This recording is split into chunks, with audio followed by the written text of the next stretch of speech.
Na siréir mala clia, seáluin sinte sear géige líne aber Poncaí, mar chuid dá leidónda in gláir a bhí néan. Se www.aber.caí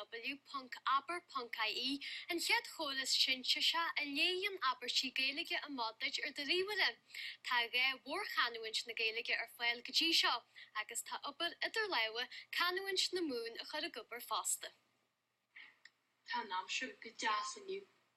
Verin siú Aberstadaí an ridiciste a grílar na technoliaachta, choras sinte seach checks go harlare aton agus go dtí seo bhín fuamniú ar fáil a bhuirim gúthas go dóir, chorú canúint chonacht leisin agus tá canúint na mún ar a bhela hanis. Cantu se fakul skrifu agus fantu ma chant vio mahas. So higla dinne bí checks a choriste tá se in Idirlín agus lorma.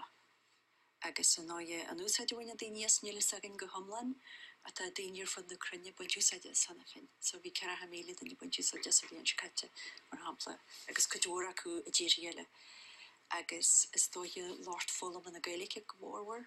Buin hir féim is a tinte seo ar bhela ile faste mar a bhíní germanach le gaiig tú. An rud is táhacht dí ná fi láhart ná is féidir na glóir sin sé se úsát le ha léhor scalan.